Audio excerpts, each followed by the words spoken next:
Hello students, today again we are here with our new video about tenses. So आज हम करेंगे second part of the tense and that is past tense. So before this we have to define the tenses. It tense means the time. Hindi में tense को काल कहते हैं, जैसे प्रातःकाल means morning time, सायकाल mean evening time. So it shows the time of an action or event. Mean action mean verb. So tense shows the time of a verb, happening of a verb. कोई भी क्रिया, कोई भी verb जब घटती है या होती है, उसका जो टाइम होता है उसको हम हिंदी में काल कहते हैं और इंग्लिश में उसको कहते हैं tense. So there are three tenses. First is present tense, that is Vartman Kal. Second is past tense, that is Bhutkal. Or third is future tense, that is Bhavishya Kal. Further, these tenses are divided into four parts: simple, continuous, perfect and perfect continuous. Simple को हम indefinite tense भी कहते हैं. सो आज इसका second part हम करने जा रहे हैं, जिसको हम कहते हैं पास्ट टेंस और हिंदी में इसको कहते हैं हम भूतकाल. भूतकाल का मतलब जो समय बीत गया है, जो समय चला गया है, उसको हम इंग्लिश में कहते हैं पास्ट टेंस. सो चलिए स्टार्ट करते हैं second part of the tense, that is past tense. So before starting the past tense we have to discuss one important thing, that is pronoun. Pronoun का बड़ा इंपॉर्टेंट रोल है tense के अंदर, direct and indirect speech के अंदर और voices के अंदर. सो there are three type of pronouns that are most commonly used in English grammar: first person pronoun, second person pronoun and third person pronoun. First person pronoun के अंदर होता है I और we. I is singular and we is plural. I के साथ होता है माई और मी, मैं, मेरा, मुझे. वी के साथ होता है आवर और अस, वी, आवर, अस, हम, हमारा, हमें. सेकंड पर्सन के अंदर होता है यू. यू हमेशा ही प्लूरल के लिए यूज होता है और इसके साथ जो हेल्पिंग वर्ब होती है वो प्लूरल वाली होती है. थर्ड पर्सन के अंदर होता है he, she, it and they. He, she, it singular है, दे प्लूरल है. ही का मतलब होता है किसी मेल पर्सन का नाम, सी का मतलब होता है किसी फीमेल पर्सन का नाम और इट का मतलब होता है अदर्स, अन्य. मतलब जो ना ही मेल में है और ना ही फीमेल में है. जैसे trees, sky, water, air, land. इस तरह से कोई भी सामान है, थिंग्स हैं, वो सभी आती है हमारी इट में. इसके बाद आता है दे. दे इन सब का प्लूरल होता है और उसके साथ में प्लूरल की ही हेल्पिंग वर्ब्स यूज होती हैं. So first person is speaker, second person is listener and third person is talking about, जिसके बारे में बात की जाए. So let's start the first part of past tense, that is past indefinite tense, and that is also called the simple past. मतलब past indefinite को हम simple past tense भी कहते हैं. अब इसकी पहचान क्या होती है? जैसे कोई काम अभी पास्ट में पूरा हो गया, जैसे वह स्कूल चला गया, राधा ने खाना खाया, सीता स्कूल चली गई, मैंने गाना गाया. इस तरह के आ, ई, ए, इस तरह के अगर वर्ड आते हैं तो वो होता है हमारा पास्ट इंडेफिनेट टेंस. इसका जो रूल होता है वो होता है सब्जेक्ट के साथ में second form of the verb. यहाँ पर वर्ब की second form V two use होती है और उसके साथ में ऑब्जेक्ट.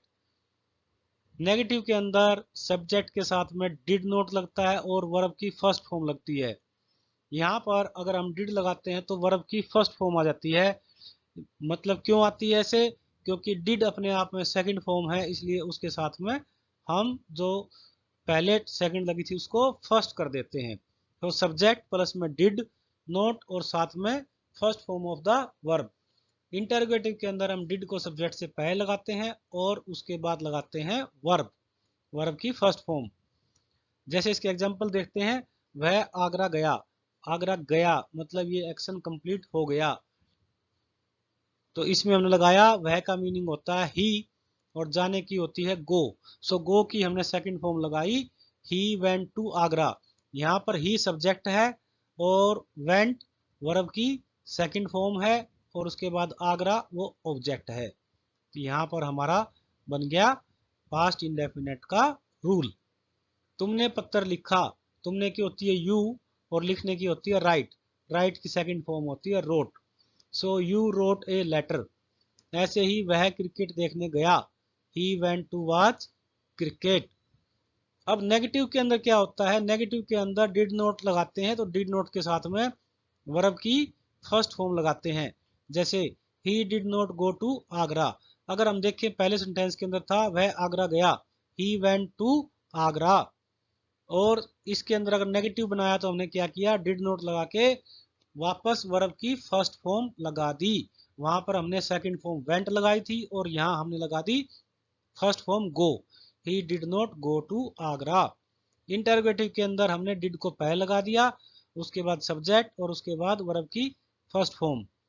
इंटरोगेटिव नेगेटिव मीन्स प्रश्नवाचक और निषेधात्मक, मतलब प्रश्न के अंदर नहीं वाला वाक्य भी है और प्रश्न वाला भी है सेंटेंस में। तो इसमें हमने डिड को पहले लगाया, उसके बाद सब्जेक्ट लगाया, उसके बाद नोट लगाया, फिर first form of the verb और उसके बाद object. Did he not go to Agra. इसके बाद हम नेक्स्ट करते हैं इसके कुछ इंपॉर्टेंट कीवर्ड्स जो कि एग्जाम के लिए बहुत ज्यादा इंपॉर्टेंट हैं। इसके बाद हैं इसके कीवर्ड्स, कीवर्ड्स फॉर एग्जाम। अब एग्जाम में हमारे हिंदी इंग्लिश तो बनानी आती नहीं है कि हिंदी दे दी और हम इंग्लिश ट्रांसलेट करें। तो कुछ ऐसे कीवर्ड दिए हुए हैं जिसको देख के आपको ये पता लगेगा कि ये टेंस कौन सा है। We have to identify, we have to recognise the tense and then we have to apply the rule of the tense. जैसे रूल क्या है इसका, सब्जेक्ट प्लस में second form of the verb and object. तो ये words हैं, इनको देख के हमें पता चलेगा कि टेंस कौन सा है। सो फर्स्ट वर्ड है yesterday, then last day, last week, last month, last year, इस तरह से लास्ट वर्ड के साथ में लगे होंगे। एगो, द प्रीवियस डे, इन 2010। 2010, इन 2010 का मीनिंग ये नहीं है कि 2010 ही आएगा। इन लगा करके कोई भी ईयर लगाया हो, जैसे इन 1947, इन 70, इन 1970, इन 1962, इस तरीके से इन लगा के कोई भी हम ईयर लगाएंगे, सन लगाएंगे तो उसके साथ भी हम उसको मानेंगे कि ये प्रेजेंट इंडेफिनिट टेंस है। बिफोर वर्ड के साथ, व्हेन वर्ड के साथ, दिस मॉर्निंग, ये सारे वर्ड हैं। अगर ये आते हैं तो आपको वहां पर पास्ट इंडेफिनिट का रूल अप्लाई करना है। Examples, what did you do in your last holidays? His parents married in 2004। यहां पर देखो इन के साथ में ईयर लगा दिया और पेरेंट्स के साथ में मैरिड, मैरी की सेकंड फॉर्म लगा दी मैरिड। यहां पर देखो व्हेन आई सा हिम, जब मैंने उसको देखा। यहां पर जब व्हेन आ गया तो उसके साथ में वर्ब की सेकंड फॉर्म आती है। जब भी व्हेन का प्रयोग का तो उसके तुरंत बाद जो सेंटेंस है उसमें हम लगाएंगे वर्ब की सेकंड फॉर्म। ऐसे ही had left the home before I arrived there. Before के बाद, अगर जहां भी बिफोर लगा हुआ होगा उसके तुरंत बाद जो सेंटेंस है उसके अंदर वर्ब की सेकंड फॉर्म का प्रयोग होगा। इसके बाद सेकंड पार्ट आता है पास्ट कंटिन्यूअस टेंस। कंटिन्यूअस का मतलब होता है लगातार और पास्ट का मतलब हो गया भूतकाल में, मतलब जो समय बीत गया है उसमें। यानी कि पास्ट टेंस के अंदर कोई वर्ब जो लगातार चल रही थी, कोई क्रिया जो घट रही थी, ऐसी को हम बोलते हैं पास्ट कंटिन्यूअस टेंस। रही थी, रहे थे, इस तरह के सेंटेंसेस। इसका जो रूल होता है वो होता है सब्जेक्ट के साथ में was verb helping word, V1 मतलब first form of the verb और साथ में आईएनजी और साथ में ऑब्जेक्ट। अब वाज किसके साथ यूज होगा? वाज यूज होगा सिंगुलर के साथ। सिंगुलर कौन कौन से होते हैं? फर्स्ट पर्सन के अंदर आई, थर्ड पर्सन के अंदर ही, सी और इट। जैसे एक बॉय है, बॉय का मतलब होता है सिंगुलर, एक, तो उसके साथ यूज होगा वाज। लेकिन अगर बॉयज यानी कि उसका प्लूरल तो उसके साथ में यूज होगा वर। सो वर किसके साथ होगा? प्लूरल्स के साथ, वी के साथ, यू के साथ और दे के साथ। अब इसके सेंटेंसेस देखते हैं। मैं स्कूल जा रहा था, मैं की इंग्लिश होती है आई, जाने की होती है गो, और गो के साथ में वर्ब की first form I N G. So I was going to school. मैं अपनी किताब नहीं पढ़ रहा था, आई के साथ सिंगुलर है was not reading my book. अब ये प्लूरल का देखते हैं। तुम कहाँ जा रहे थे? तुम का मतलब है यू, और कहाँ का मतलब है वेयर।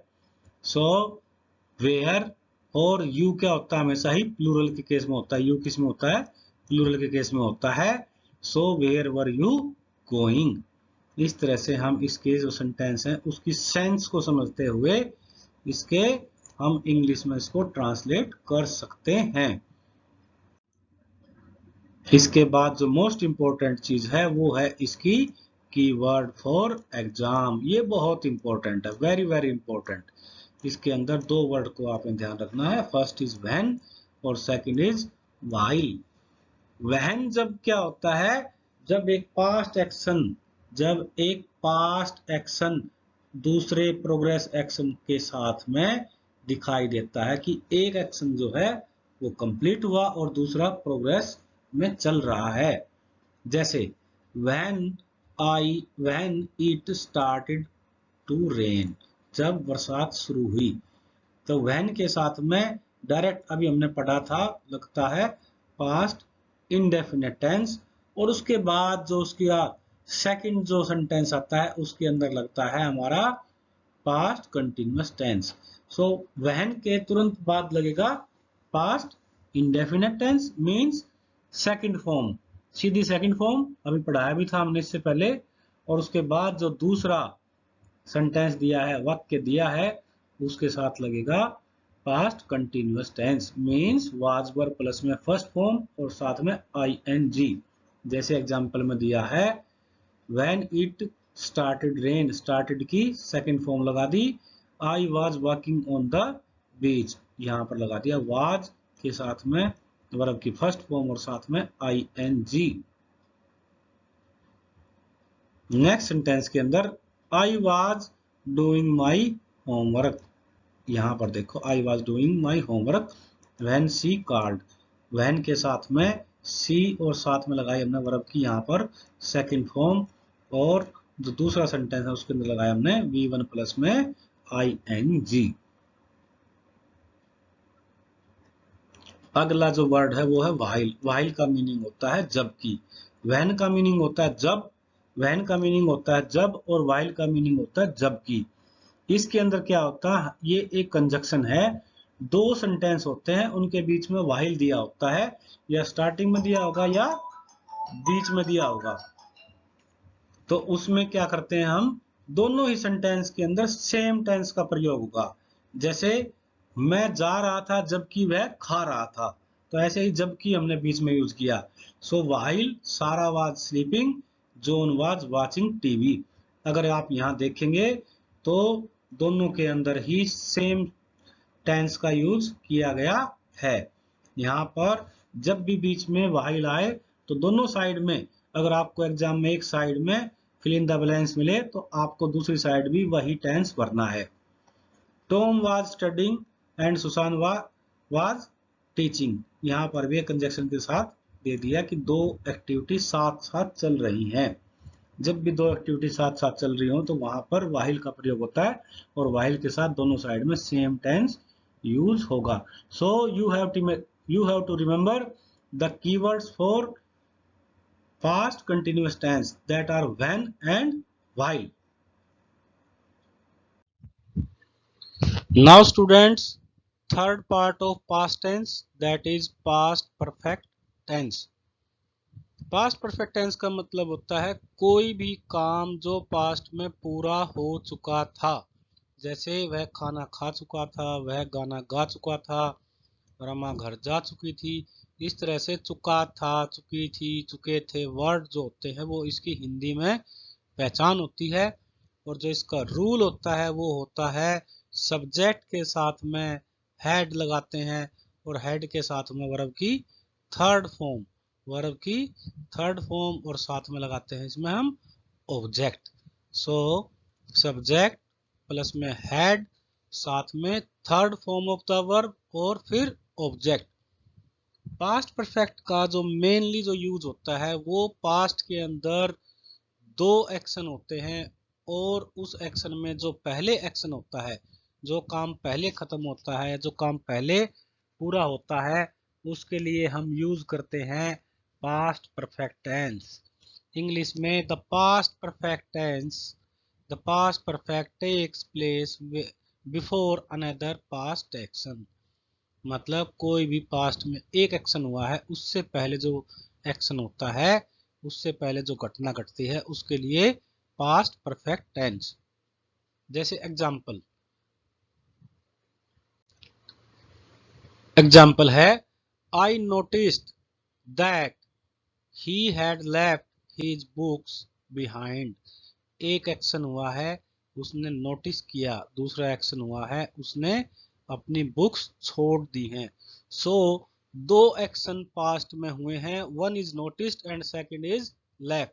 सो पास्ट के अंदर जो एक्शन पहले हुआ उसके साथ पास्ट परफेक्ट, मतलब हैड प्लस में थर्ड फॉर्म, और जो एक्शन बाद में हुआ है उसके साथ में हम लगाते हैं पास्ट इंडेफिनेट, वर्ब की सेकंड फॉर्म का प्रयोग हम करते हैं। यदि पास्ट में दो एक्शन होते हैं तो पहले एक्शन के लिए पास्ट परफेक्ट हैड प्लस में वर्ब की थर्ड फॉर्म, और दूसरे एक्शन के लिए पास्ट इंडेफिनेट सब्जेक्ट प्लस में वर्ब की सेकंड फॉर्म। जैसे यहां पर एक एग्जांपल और दिया है, the train had left before I reach the station. यहाँ पर दो एक्शन हुए हैं पास्ट में, एक the train had left, train जा चुकी थी, दूसरा हुआ है बिफोर आई रीच्ड, दूसरा एक्शन है मैं वहां पर पहुंचा। तो दो एक्शन कंप्लीट हुए हैं, एक मैं वहां पर पहुंचा और दूसरा ट्रेन छूट गई, ट्रेन चली गई। तो पहले कौन सा हुआ, ट्रेन चली गई, तो उसके लिए हैड के साथ में वर्ब की थर्ड फॉर्म लेफ्ट लगाया, और जो दूसरा हमारा जो सेंटेंस है, जो वर्ब कंप्लीट हुई है, उसके अंदर हमने वर्ब की सेकंड फॉर्म लगाई, यानी कि पास्ट इंडेफिनेट। तो ये कॉम्बिनेशन में आता है, अक्सर अक्सर एग्जाम के अंदर ये हमेशा ही कॉम्बिनेशन में आता है, जिसके अंदर पास्ट इंडेफिनेट और पास्ट परफेक्ट टेंस का यूज होता है। अब जो इम्पोर्टेंट थिंग है वो है इसके कीवर्ड्स, जो कि बहुत इंपॉर्टेंट है, कैसे हमने इसको एग्जाम में यूज करना है, कैसे इसको आइडेंटिफाई करना है कि कौन सा टेंस है, और इसके साथ में हमने कौन सी वर्ब की फॉर्म और हेल्पिंग वर्ब के साथ में फिल इन द ब्लैंक्स को कंप्लीट करना है। ये कंपटीशन एग्जाम के लिए भी इंपॉर्टेंट है। सो दो वर्ड हैं, one is before, second is after. Example से समझते हैं, the film had started, film शुरू हो चुकी थी, बिफोर, बिफोर को लगाया यहाँ पर, आई एट डिनर, मैंने खाना खाया, मैंने रात्रि का खाना खाया।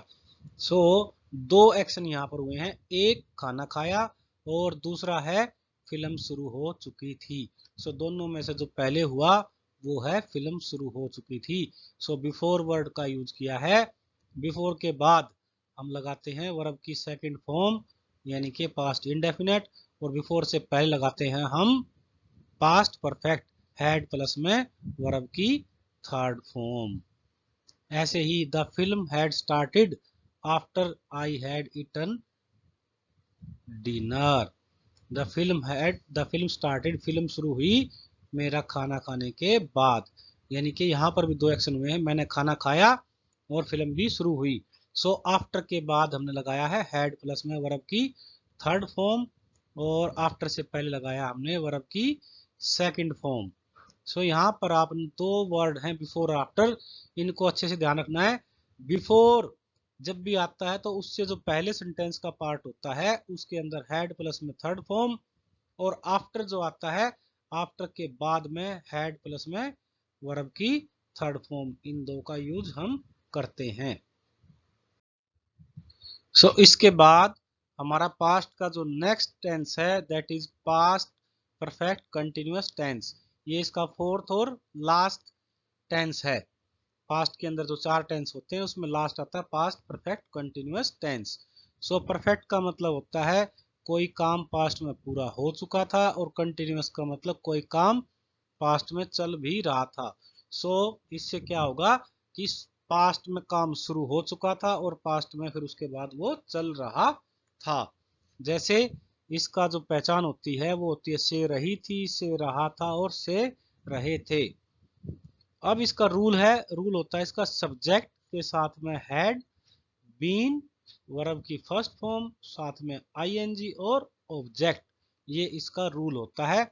नेगेटिव के अंदर हम हेड के साथ में नोट लगाते हैं, इंटरोगेटिव में हम हेड को सब्जेक्ट से पहले लगा देते हैं, और इंटरोगेटिव नेगेटिव के अंदर हेड को सब्जेक्ट से पहले और नोट को उसके बाद, फिर बीन और वर्ब की फर्स्ट फॉर्म, साथ में आईएनजी और ऑब्जेक्ट। इसके एग्जाम्पल्स को देखते हैं। इसके एग्जाम्पल देखें। वी हैड बीन प्लेइंग, हम खेल रहे थे, वीडियो गेम्स फॉर 5 आवर्स, हम 5 घंटे से वीडियो गेम खेल रहे थे।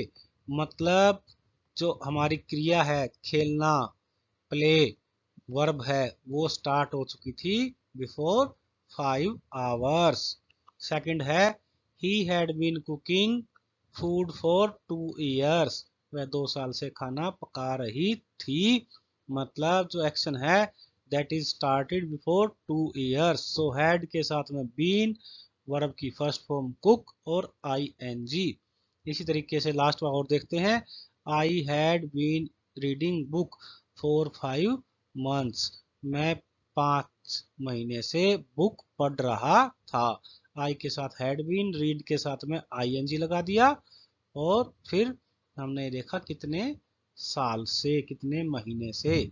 सो एक चीज कितने साल से कर रहा था, कितने महीने से काम कर रहा था, उस चीज को हम पास्ट परफेक्ट कंटिन्यूअस टेंस से पहचानते हैं, और उसका रूल लगाते हैं।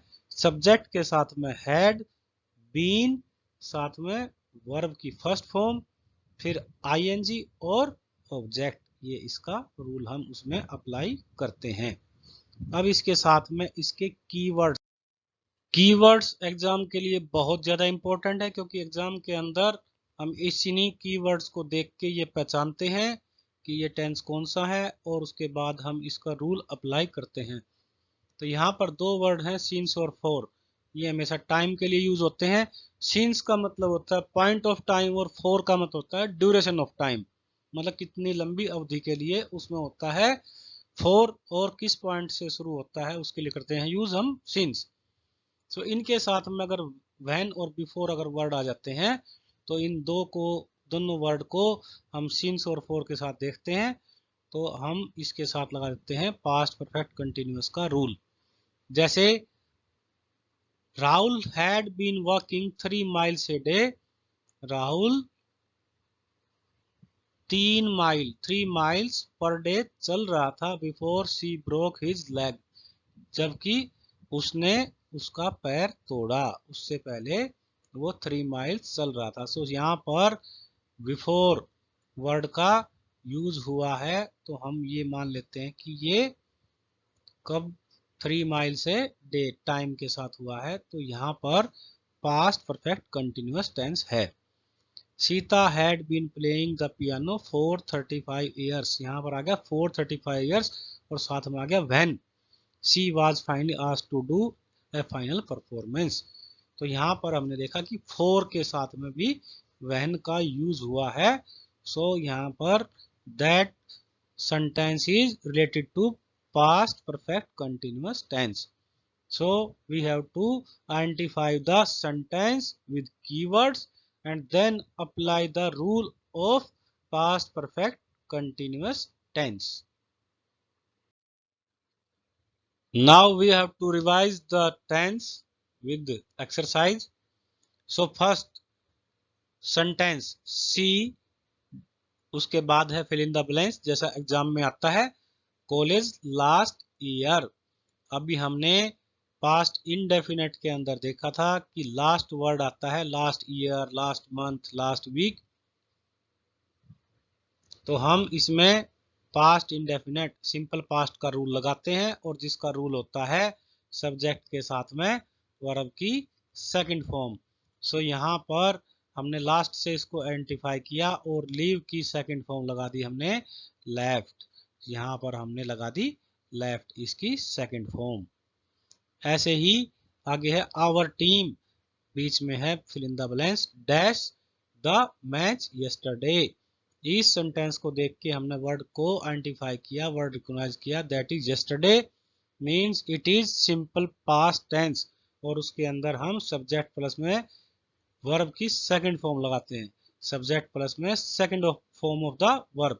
सो विन की सेकंड फॉर्म लगेगी यहाँ पर वोन। इसके बाद थर्ड है when I dash the station the train और फिर उसके बाद है fill in the blanks. So when जब लगता था तो हमने देखा था व्हेन लगते ही हमारे जो उसके बाद जो वर्ब आती है that is past indefinite second form of the verb और उसके बाद व्हेन के बाद में जब second form of the verb लग जाती है तो उसके बाद जो सेंटेंस होता है उसके अंदर लगती है पास्ट परफेक्ट हैड प्लस में third form of the verb. So first में आएगा when I reached second form of the verb. So यहाँ पर सेकंड फॉर्म लगा दी हमने और जब मैं वहां पहुंचा ट्रेन जा चुकी थी तो the train had departed, the train had departed ये हमने लिख दिया यहाँ पर इसका हैड प्लस में थर्ड फॉर्म। इसके बाद जो नेक्स्ट है the guest fill in the blanks और बिफोर आई फिर से फिल इन द ब्लैंक्स और होम। यहाँ पर भी एक हमारा पास्ट इंडेफिनेट है और दूसरा है पास्ट परफेक्ट। आपने अगर रूल ठीक से समझे हैं तो आप इसको वहां से आइडेंटिफाई करना और फिल इन द ब्लैंक्स का जो आंसर है उसको कमेंट बॉक्स में टाइप कर देना। यहाँ पर जो हमारा पास्ट टेंस है वो खत्म हो जाता है। कीवर्ड्स को आप अच्छे से लिख लेना और एग्जाम की तैयारी, चाहे इसमें कंपटीशन एग्जाम हो चाहे इसमें स्कूल लेवल का एग्जाम हो, सभी के अंदर ये जो टेंस है वो आप आसानी से करेक्ट कर सकते हैं, आसानी से इसके नंबर ले सकते हैं। सो आपको इस वीडियो से अगर ये पास्ट टेंस का कंसेप्ट क्लियर हो गया हो तो वीडियो को अपने फ्रेंड्स को फॉरवर्ड कर देना, चैनल को लाइक एंड सब्सक्राइब कर देना और साथ में बेल आइकॉन को भी प्रेस कर देना कि जब भी हमारी नेक्स्ट वीडियो अपलोड हो आप तक इसकी नोटिफिकेशन पहुंच जाए। Thank you very much for watching our video. Have a nice day.